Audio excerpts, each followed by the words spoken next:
Thank you. I said thank you for tuning in to another episode of Forgotten Gear Restorations, where we're trying to reduce hum in a vintage Gibson BR-9. Take a look. I said take a look. All right. Good morning, you guys. I've got to get out of here. I have some obligations outside of the shop. What is the shop, you say? Is it some large extravagant space, some expanse of table surface and bench surface? No, it's not.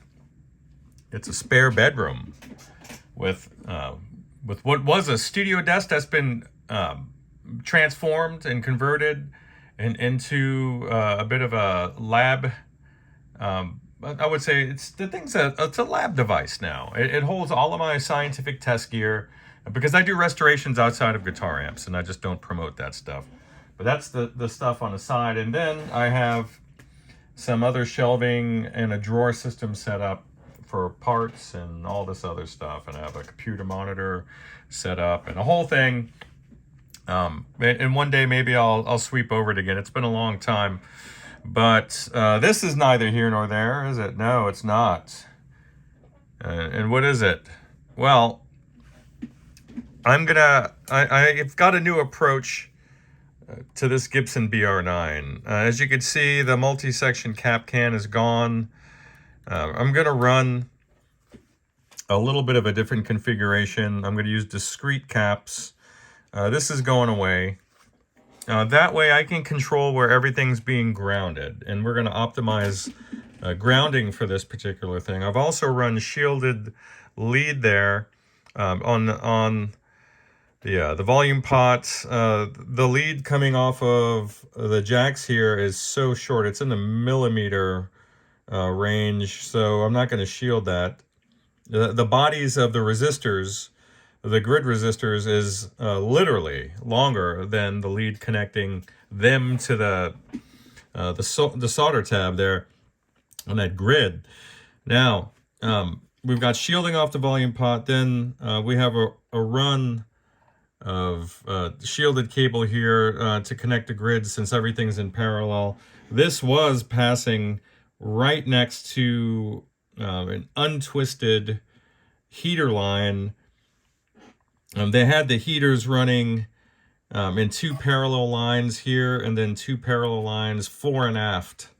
So that's gone now. I've removed those, and I've run a twisted pair off to the side here, hugging the chassis.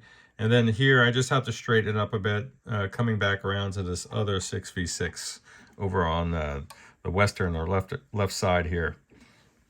So what I'm going to do is I've got to make a stop over to UPS. Your power tubes have come in, Bubba, so I could pick those up, and also have a new order of caps and other little components that are going to be helpful for this restoration. And what I'm hoping is, just based upon, I may decide to cut in the clip beforehand on the intro, or maybe afterwards here. I'm not getting 120 or 60 hertz. No, I'm getting somewhere up in the 2K range. And that usually indicates some elemental interaction with the filament circuit.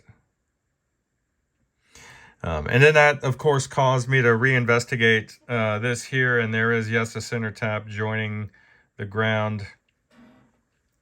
So that's that. We're already set up to run a twisted pair.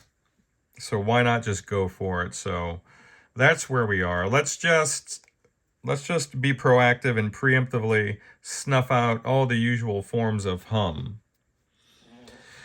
So, as I said yesterday, just taking the 6SN7 out of the tube socket here, which is not a safe thing to do for a prolonged period of time in this amp. I'm just taking it out of there. I'm still able to modulate the hum with the volume pot. So what does that tell you, right? That's only part of the problem. And by the way, it's the same frequency. So the next update will develop as the new preamp tube is, rather the new power tubes are installed, and then I'm gonna hope that that'll do it. If not, then I need to get a little more aggressive, and then I'm going to have to look at maybe installing some switching jacks, because grounding out these tips reduced that noise by quite a bit. Probably 75-85%, which is substantial, as you can imagine. So that's about it. I mean, take a peek. It's all about the terminal strip. Really, that's what it's all about now. I hope this finds you guys well out there. Bye.